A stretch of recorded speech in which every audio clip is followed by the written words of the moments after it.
Section 1. You will hear a conversation about travel. First, you have some time to look at questions 1 to 4.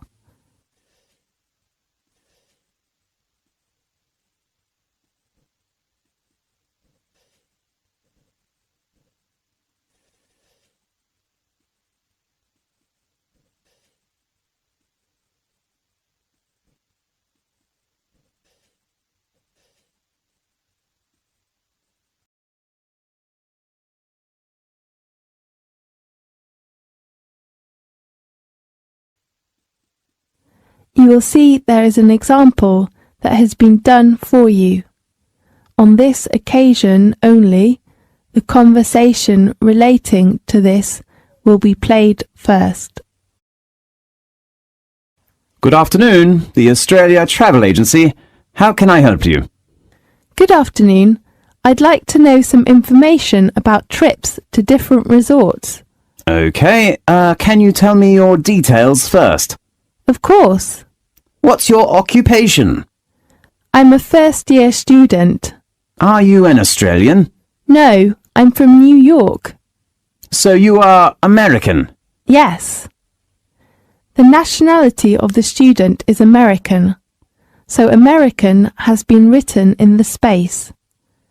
Now we shall begin. You should answer the questions as you listen, because you will not hear the recording a second time. Listen carefully and answer questions 1 to 4. Good afternoon, the Australia Travel Agency. How can I help you? Good afternoon. I'd like to know some information about trips to different resorts. Okay, can you tell me some of your details first? Of course. What's your occupation? I'm a first-year student. Are you an Australian? No, I'm from New York. So you are American? Yes. What's your full name? My name is Ariel Lee. Tell me your contact number, please. It is 462-83095. And my address? No, we just need your contact number. Okay. Can you introduce me some attractions? Obviously it varies, but always places of famous main resorts, such as Sydney, Melbourne, or some places like that. Just tour resorts? I mean, does that include other activities? Yes. Besides main resorts, we will arrange for you to enjoy some local refreshments and some special activities. So, how much does it cost? Usually it varies between $20 and $35 per head, depending on the place. And what is the departure date and time? It depends on various tours, but try to keep the departure time fixed. When? 7 o'clock in the morning. And how about the transport? We have a minibus or coach, depending on the number of tourists. May I need a reservation? Yes, you know summer holidays are coming, so I suggest that tourists reserve a seat in advance. Is there a discount for that? I'm sorry, we do not have any discounts during peak season. Now look at questions 5 to 10.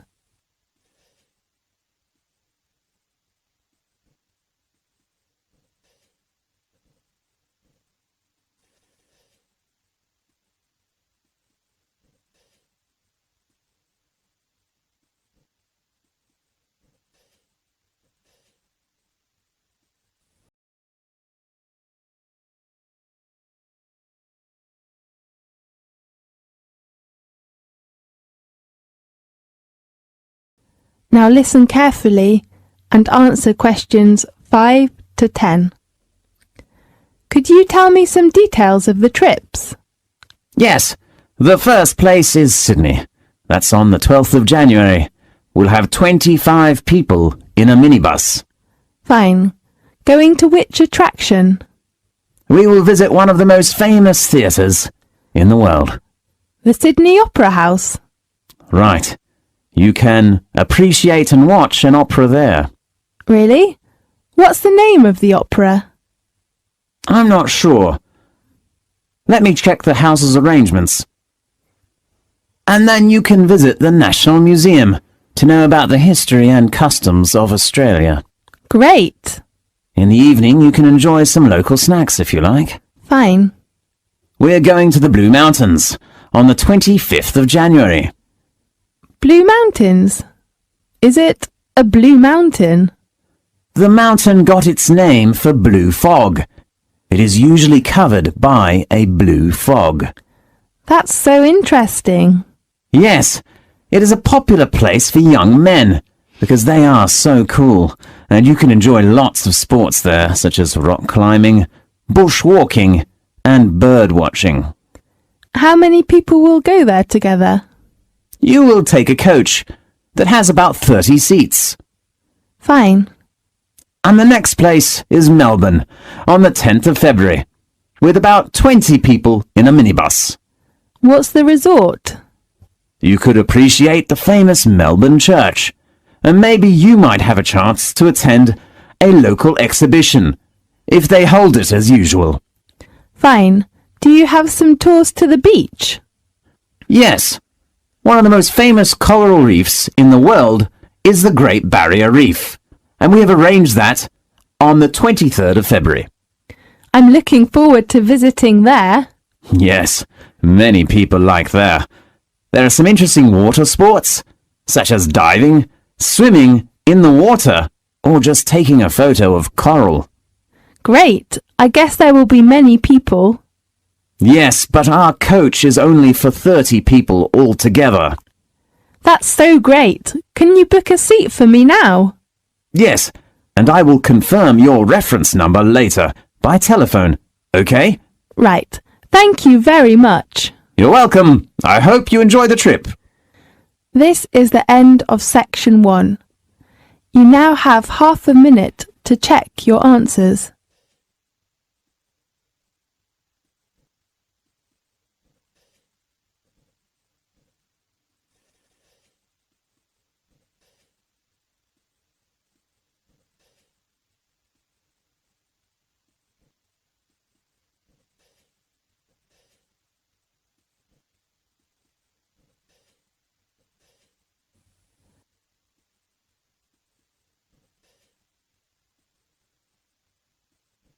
Now turn to section 2. Section 2. You will hear a conversation in a bank. First, you have some time to look at questions 11 to 15.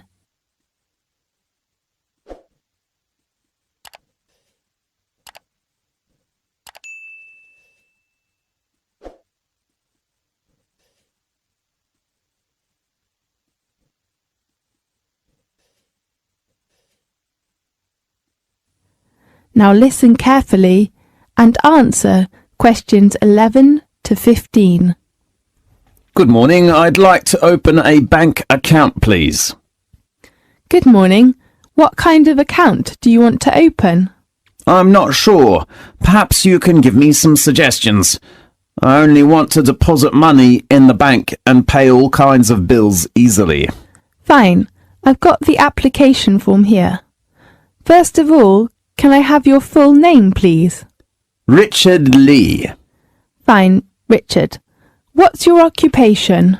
I'm studying a doctor's degree now, although I was a dentist before coming here.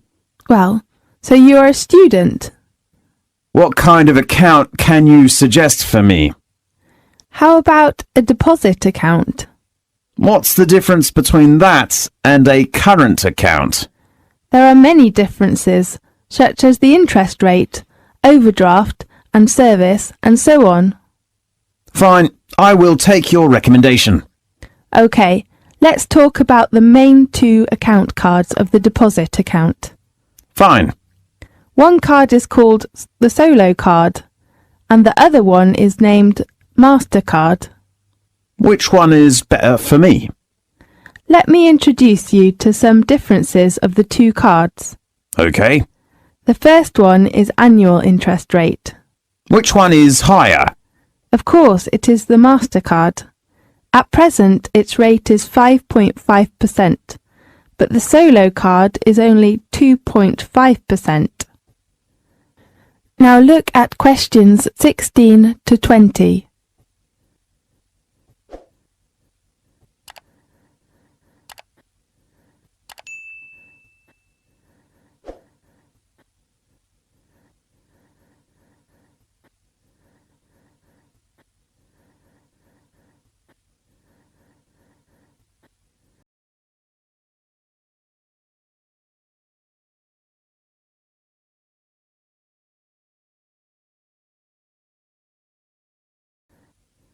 Now listen carefully and answer questions 16 to 20. How about the other differences? The service supplied with the two cards. Could you speak specifically? We usually supply internet service and mobile service with all of the cards, of course including the Solo card. Yes, I'd like to ask for the service of mobile and... does Solo card have an overdraft? I'm sorry, but MasterCard has such a service. Fine. If you want to take more money out of the bank than you have in it, be very careful. You should not do this without the bank's permission, and you will have to pay some charge. Do you mean interest? No, I mean the overdraft charge. How much is that charge? According to the bank's rules, the minimum fee is about 2%. Fine.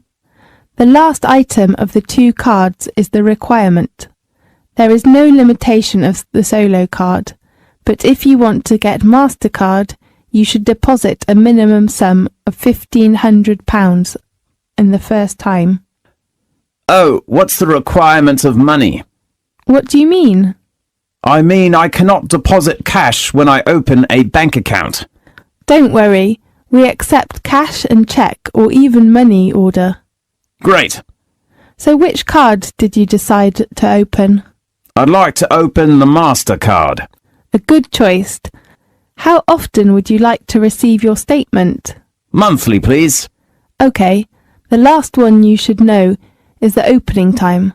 Banks usually open from 9 a.m. until 4:30 p.m. from Monday to Friday, but most branches open until 3:30 p.m. on Saturdays. OK, I see. Thank you very much. You're welcome. This is the end of section 2. You now have half a minute to check your answers.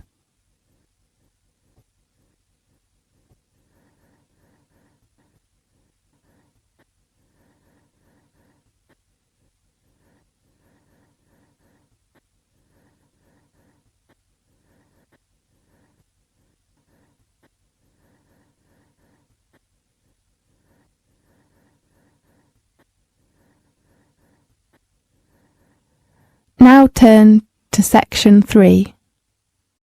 Section 3. You will hear a conversation between a student and her tutor about the assignment. First, you have some time to look at questions 21 to 24.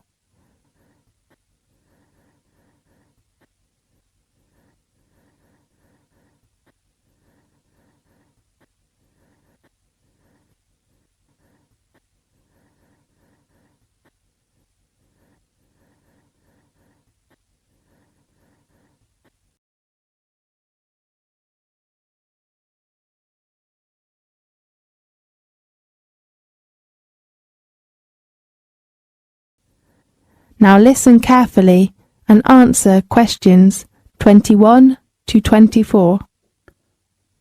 Good morning. Oh, it's just hit 12. Good morning, Miss Potter. May I come in? Oh, Jerry, of course. Come in and take a seat, please. Thank you. Well, how about your assignment? Do you mean my paper? Yes. I still think about the draft, but I hope you can give me some help and suggestions. Of course. How long will it take you to finish your draft? I'm not sure. Maybe 3 days? My advice is that you should spend a lot of time on your draft. As you know, a good beginning is very important for a paper. A good draft can help you outline your paper and even benefit your argument. Okay, I will try my best to write up my work. Miss Potter, how many parts are in the paper? Generally speaking, there are 4 parts and references. So there are 5 parts. Right. Contents, introduction, main body. And conclusion? Yes, and a bibliography. So how about the word limitation of my paper? According to the requirements, you have to write at least 3,000 words and not over 5,000. Okay, 3 to 5,000. Right. How about your research? I haven't begun to do the research. Why? Because I'm not sure about the research method. I cannot decide to use which one now. I remember I suggested you to use the method of interview. Yes, but I think maybe questionnaire is better for my work. Really? Tell me your reason. I have to spend some time of the day on a part-time job, so I think maybe a questionnaire is a good way to collect the data that I need. Fine. Oh, do you search resources or data from the internet? Yes, I think it's a good way to collect data, and as you know, it can help save lots of time. Jerry, in fact, many students do most of their research on the internet. You might think that it is an easier way to get resources, but most data are from highly unreliable resources, so be critical. Okay, I will pay attention to that. Now look at questions 25 to 30.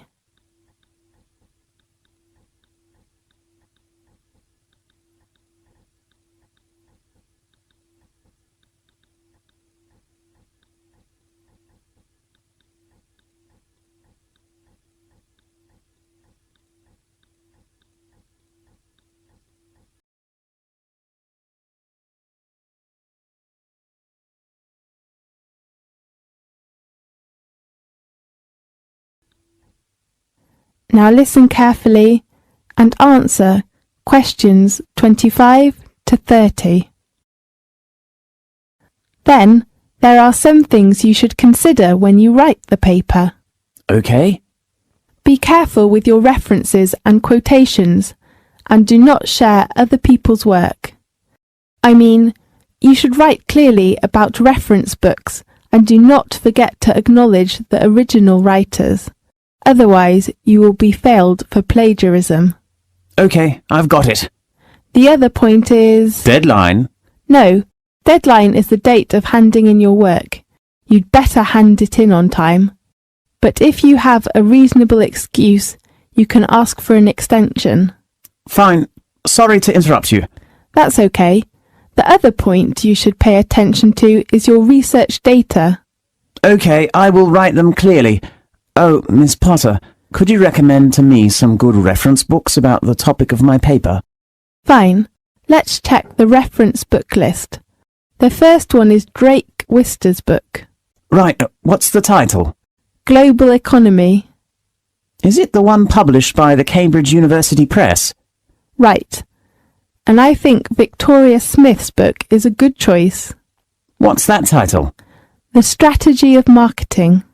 And which publisher? London Press. Fine, and how about others? The book called The Economics Tendency is a good one for your paper. Really? And the writer and the publisher? The writer is Hilary Justice, and the publisher is Oxford University Press. Can I borrow it from the library? Of course. Great. And the last one that is helpful to your work is the book of William Hanna. How do you spell the surname? Hanna. Okay, and the title of this book? Business Management, published by Cambridge University Press. Okay. But you cannot borrow the book from the library. Why? Because it belongs to the closed reserve. You have to read it in the library. OK, thank you very much. You're welcome. This is the end of section 3. You now have half a minute to check your answers.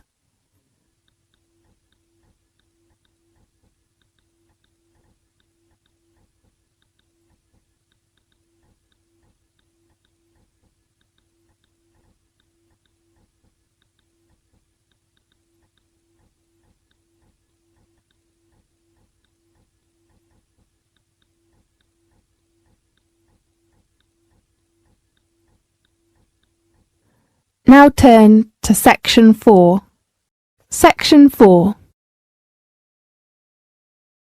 You will hear a conversation about a credit card fraud.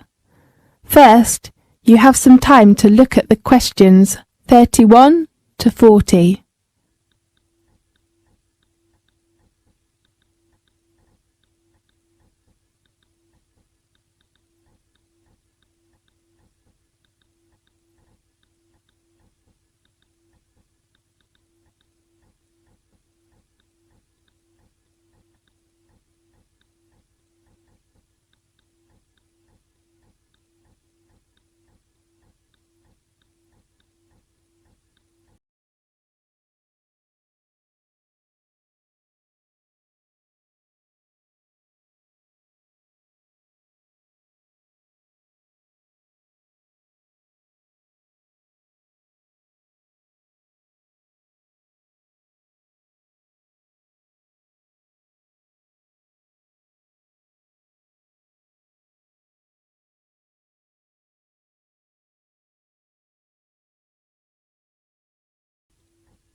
Now listen carefully and answer questions 31 to 40. Hello, in today's programme we have invited Ken Farrow, Head of Financial Crime at Lloyds TSB, to introduce some information about credit card fraud. Welcome, Farrow. Thanks, Catherine. Has a chip and PIN given new chances for thieves to steal the details of our credit cards? Maybe. In the past, there has been typically 50,000 or 60,000 ATMs in the UK where people's PIN could be collected, and now there's hundreds of thousands of points of sales terminals. It's a fraud where criminals capture details and then make a magnetic stripe card copy. How easy is it to do this? One way is to modify a terminal, so that's what's happening often in the past with cash machines. The same can be done for chip and PIN terminals. The other way is to replace it with an entire counterfeit.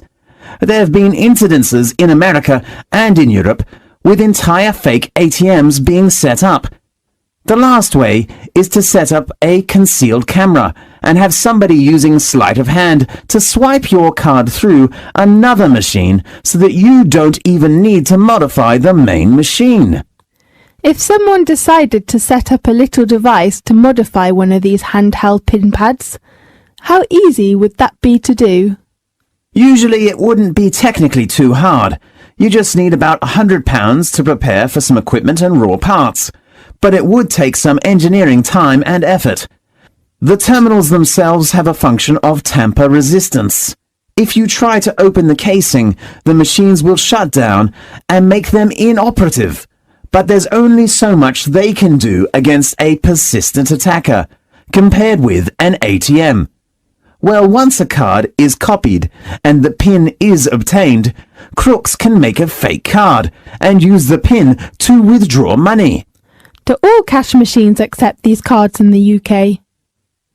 Cash machines in the UK may not accept these cards, but many machines abroad will. Why? It depends on our radar. We can obviously know what they are doing while criminals can't break the chip at the moment. So what they're doing is to use the old method to skim the magnetic strips on the cards. However, they've realized that they cannot succeed in the UK, so they go on to the continent and to other countries in the Far East and use them where ATMs are not secured for chip use. Right. So they can take the old style card and use it abroad and get the cash out more easily. That's right. There is a magnetic strip attached to the card for customers who are travelling. So what are you doing about this increase of use in foreign cash machines of cards that have been stolen here? What we're doing is to gradually extend our security blanket. That means we will monitor the card usage, whether it's in the UK or abroad. If we feel there's something wrong, we will contact and confirm with the customer. We're up against organised crime, and organised crime is trying to get one step ahead of us, and we're trying to keep one step ahead of them. Yes. How does security work in UK machines? Because sometimes fake cards will work there as well, won't they?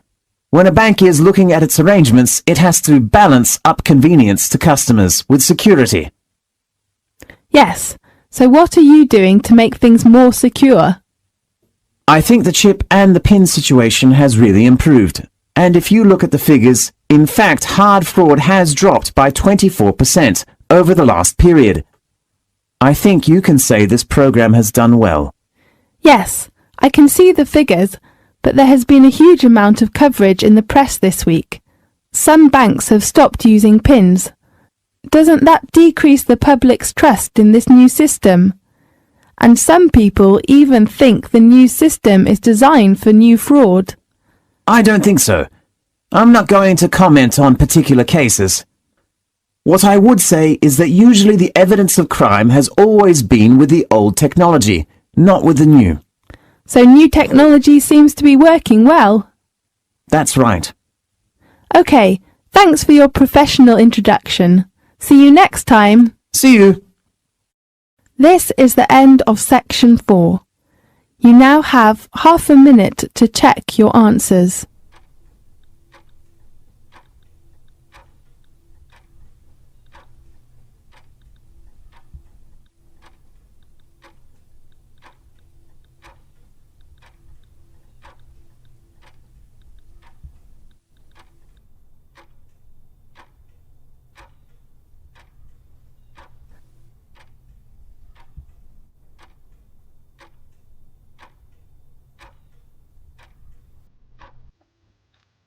This is the end of the listening test. You now have 10 minutes to transfer your answers to the listening answer sheet.